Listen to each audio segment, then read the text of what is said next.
Hello everybody out there, welcome back to the Deck Battle Reports. Today we've got a Cygnar vs. Cryx 50-point battle.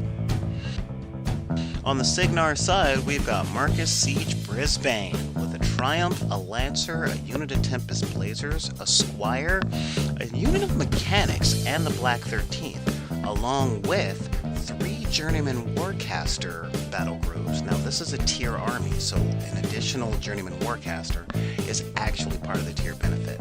And they each have a Charger, a Hunter, and a Sentinel. Now, on the Cryx side, we've got Asphyxious the Hellbringer. That's Asphyxious 3 with the Vociferon Thrall, which is actually, or Scarlock rather, which is rather cool.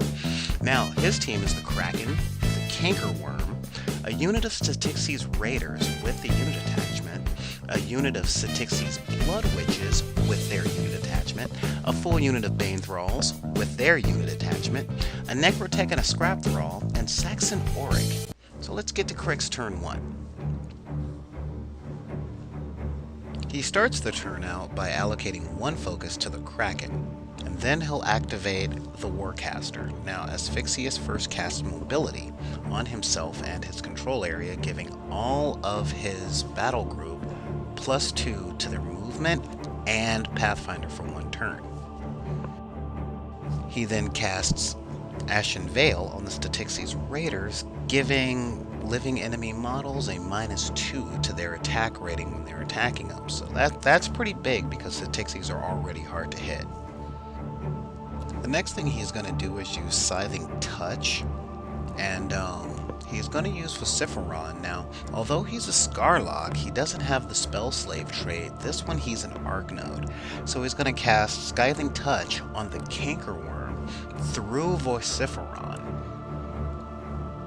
And then Asphyxious decides to advance 8 inches. Now, he's taking a big risk here, putting him in front of the army, but it seems like he has a plan. Next, we're going to activate the Kraken and spin that focus point to run. Now, the Kraken can run up to 14 inches, so he's a really fast Colossal, but this time he's only going to run 12 inches, making sure that he can, well, he's acting kind of like a really big deterrent. That's not a bad job. Now we're going to go for the Styx's Raiders. Now, these guys have really fast movement, so he is going to declare a run order because it's the first turn, and of course we always have to get into position in the first turn of War Machine. And he moves the group up into a skirmish formation, making sure that they can cover a lot of the board. So it looks a lot like he's going to take over the objective here, and he's going to make it really difficult because of all the charge and counter-charge lanes that he's setting up here. And there we go on that last one there. Now he takes the Cankerworm and gives it a move order there. Now he can move 8 inches on that particular one, and as long as he ends close to Asphyxious, he can then use his affinity, which allows him to move. So he uses a move after his move, giving him another 8-inch movement, and now we have a nice and screened Warcaster. After that, though, we're going to activate Saxon Auric, who changes direction and gives Pathfinder to the Bane Thralls. And so now the Bane Thralls don't get knocked down by any rough terrain there, and they're then going to run.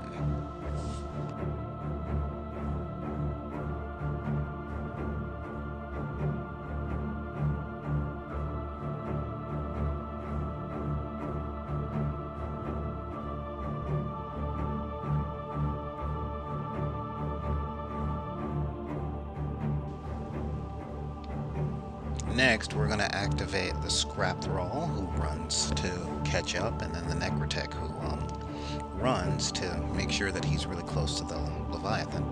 Or sorry, to the Kraken. And then we activate the Bane Witches. Now, the Bane Witches also are going to run a full 10 inches and put themselves closer to the fight than than they were before.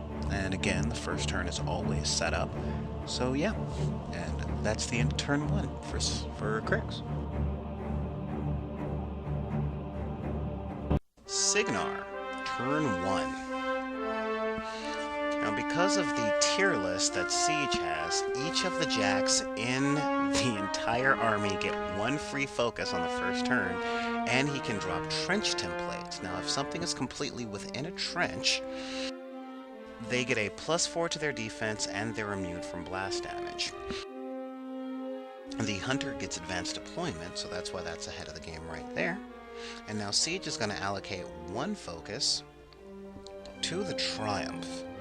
And each of the Warcasters is going to give 1 focus point to each of their jacks.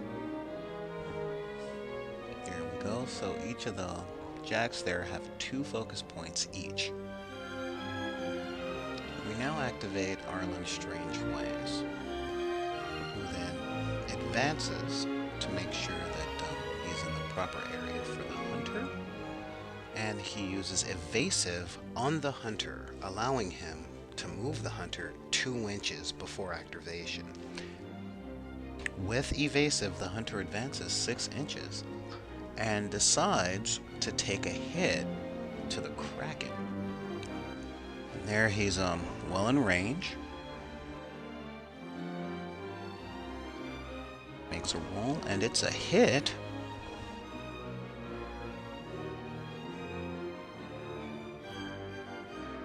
He then rolls and does 9 damage to Area 6.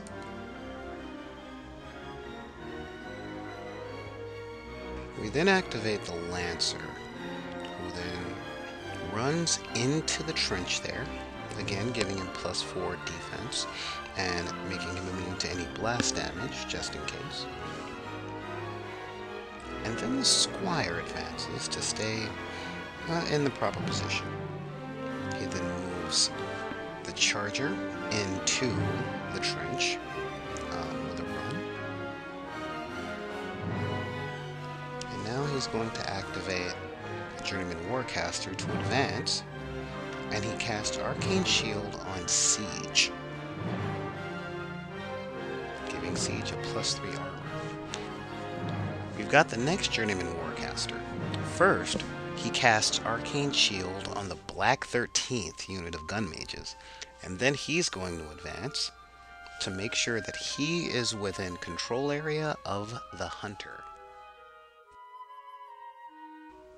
The Black 13th activate, and they do a full run into the trench. Now Siege activates, and he advances 5 inches.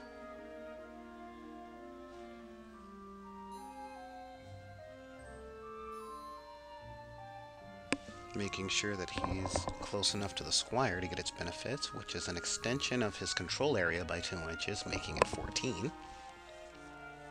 He measures his control area and casts Ground Pounder at that front unit of Raiders. He needs a 10. First he rolls a 9. Ooh, that kind of hurts there. But on the second roll, he tries again, and he rolls a 12, hitting one of the Statix's Raiders, and taking her out of the game entirely. The next thing he's going to do here is he is going to cast Mage Sight onto the objective. Now that takes away stealth from anyone which is in the AoE there, making those Bane Thralls easy to hit. Next he's going to activate the Triumph. Now the Triumph is going to move forward, and then he is going to take a shot at the Kraken. He's measuring, making sure he's in range, and he is there. And he needs a 4 to hit. So he takes his first roll, and he rolls a 10. Yeah, I would say that definitely hits. So he takes his damage roll, and he does a whopping 10 points to Area to Area 1. Yep, 10 points to Area 1. The Kraken is taking a pounding this turn, but that's how a lot of the games work. Now we've got the mechanics that activate, and they're going to advance, making sure that they're close to wherever it is that they're needed. Do a full run through the forest, which takes away a lot of movement there. Now we're going to activate the Sentinel.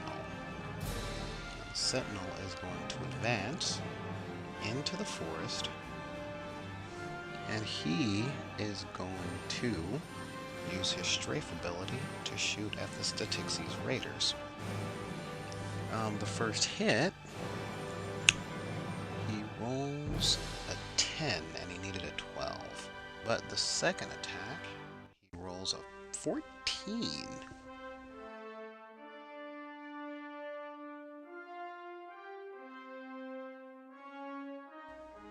Killing the raider right off.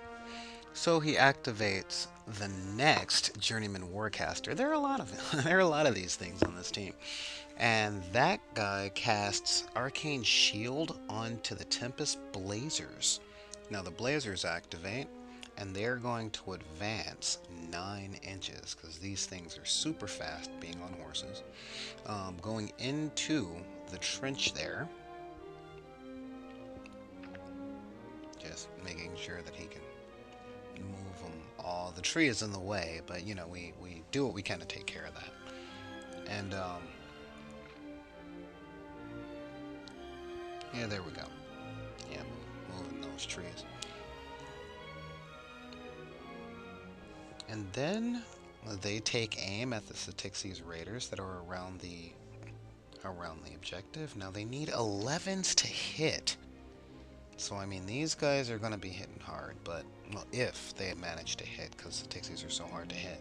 So he needs an 11, and his first roll is double 6s. That's wow. He definitely hits with Electro Leap, and he rolls not enough damage to get through her armor, but it leaps to the next guy, and he rolls a 10 on that, definitely taking her out of the running there. And then, since he has the same target from before, he rolls and misses, but then he rolls one more time, changes up his dice there a little bit, and he rolls an 11, just flat out 11, doing damage 16, taking that girl out directly, and then it leaps to the next person, and he rolls 18 damage. So that's devastating there.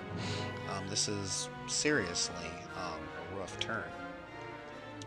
And then he rolls again and misses, needing an 11. He rolls a 9, and he rolls one more time for the last blazer there. He needs an 11, and he rolls a 4. And he then moves them, making sure that they're in a decent amount of distance so that they can get another attack, and it's rather intimidating, but that's the end of Cygnar, turn 1. Cryx, turn 2.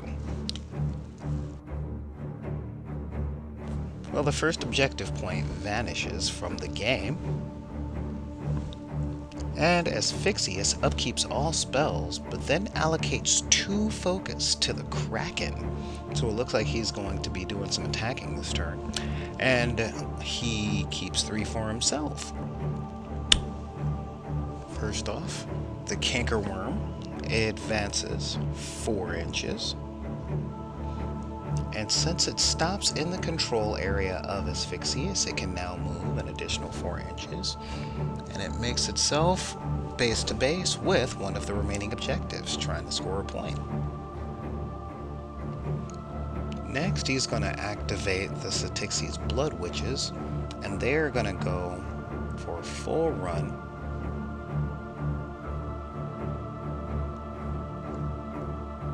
to tie up some of those blazers, and really spreading himself out here, kind of salt and peppering himself around that objective so that no matter what happens, there's going to be an attack of opportunity from one of the Blood Witches there. You know, now whenever there is a free strike, there's going to be an additional die of damage. So although he's not playing super aggressively, he's really trying to take over that objective. Next, he's going to activate Asphyxious, and he is going to move forward and cast Carnage, which gives +2 attack and damage to all figures in the control area. So he's now made it so that the entire army is really aggressive. Now he's going to activate the Styx's Raiders, and they're going to start by blowing their mini feet, which gives them 1 additional die of damage. And then one of them is going to charge the Charger. He needs to roll a 5 and rolls a 6. Now Carnage gives a +2 to attack and damage, so that does a +2 to their already not very good damage, but he's rolling 4 dice plus +2 on top of that. So he ends up rolling 9 points of damage to Area 3. And the Styxes have the ability to feedback built into their characters, so that does 1 automatic point to the Warcaster every time they damage Jack. So, every time they damage Jack. Now the second attack, the attack with the horns, and again they still need a 5, and he rolls a 9. But then he rolls... Ooh, look at that. He rolls a 7, doing 1 point of damage to the Charger. Now he charges that guy over to the Blazers. And he is going to really try and tie up those Blazers now, because an entire unit of light cavalry against a whole bunch of girls with whips, that can be kind of scary when you're on the receiving end of that. So he's got to do a few charges to get in there. Now the girls have reach, and I want to make clear, feedback only works on Jacks with the whip attack. But since they have that extra damage, they'll be going. And the first one, he rolls an 8, which is a hit. And he rolls, well, he needs a 7, he rolls a 9. And yeah, that's a 1-hit kill on one of the Blazers there. So yeah, next one he needs a 7. He also rolls a 9, and he rolls an 8. Not a great roll, but he does 2 damage to a Blazer. So the next one attacks the same Blazer, rolls an 11 on his to-hit roll, and on all of these he goes for another kill on that guy. And the last one, he needs 7 and he rolls a 4. Ouch! It's okay, but the next one he needs a 7 and he rolls a 6. So it looks like his luck has run out on that one. Next, he's going to activate the Scrap Roll, and that guy is going to run a full 10 inches to get in front of the objective, so it's like having a little bomb. Then Saxon Auric is going to activate, move really close into the Bane Thralls and give them Pathfinder, so that they can run a full 10 inches. So now we've got a bunch of Weapons Masters with Stealth and Carnage, really making sure that that objective is well taken care of. So yeah, I mean, this is, again, he's really positioning himself to take over those objectives. And it's going to be difficult to get past all of these guys if Cygnar is going to want to win through points. He's moving the leader, making sure that everybody that runs in the Bane Thrall unit stays in formation. I mean, that's a really big thing. Command checks don't get failed that often, but why take the chance, right? So, yeah, he moves up the rest of the unit there.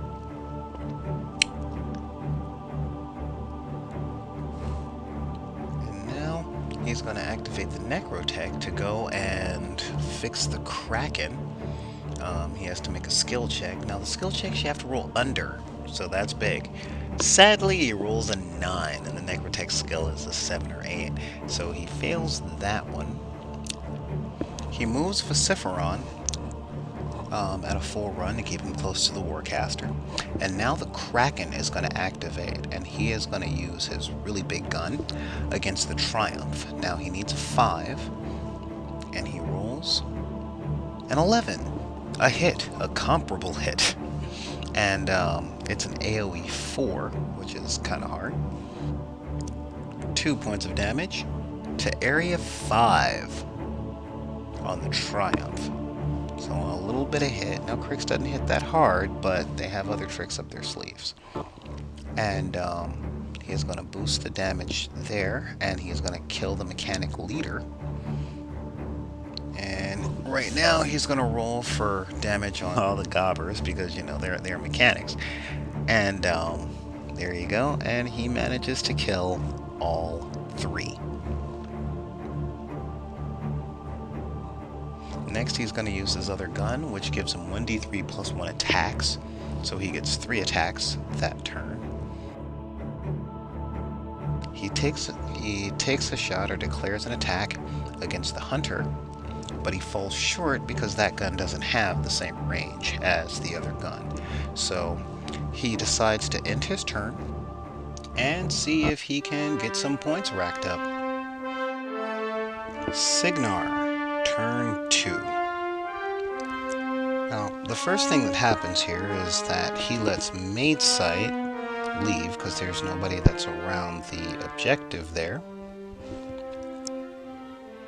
And the Journeyman Warcasters, they upkeep their 2 arcane shields, and the one who's connected to the charger gives him 3 focus, where the other ones upkeep their arcane shield on the Black 13th, and then gives 2 focus to the hunter.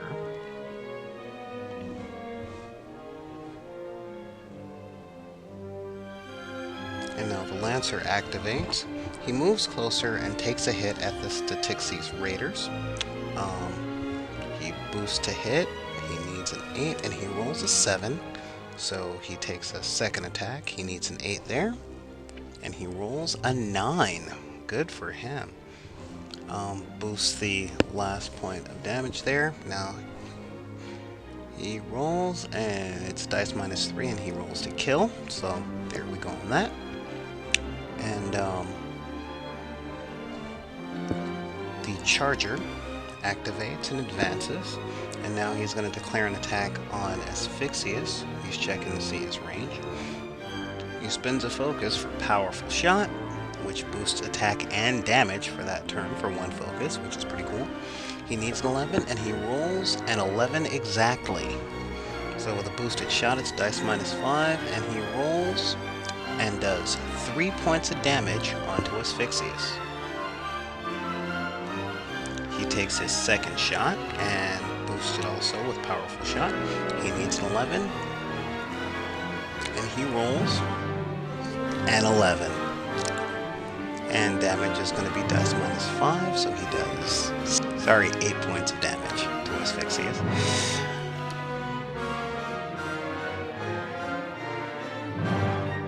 And after that, he's going to move the Hunter forward. Now, the Hunter has armor piercing for his gun, so I'm guessing he is going to take a shot over at Asphyxious. And he needs a 10 to hit. And he rolls triple 3s, a 9. Well, since that gun has rate of fire 1, yeah, that's what we got. Now he activates Siege, and Siege advances. And what's he gonna do here? He blows his feet. Okay, he's looking to end the game. Siege's feet does double damage once it pierces the armor, so it's also got armor piercing. He needs an 11, and he rolls an 11 exactly. Now, because of Siege's feet, he's doing dice plus 5, and he rolls Right here, a 7. That is 7 plus 5 gives us 12 points of damage. Doing 12 points of damage and ending the game, giving us a decided Cygnar victory. Well, thanks for tuning in, everybody. We hope you enjoyed this particular battle report, and feel free to tune in to our website. We've got lots more stuff down there, including the after-game interview. So we think you guys will have a good time. If you like what you see, please subscribe to us. Come on down to backinthedeck.com and check out everything we have to show everybody. Stuff for gamers and people who like movies. So be sure to stay tuned for the after-action video.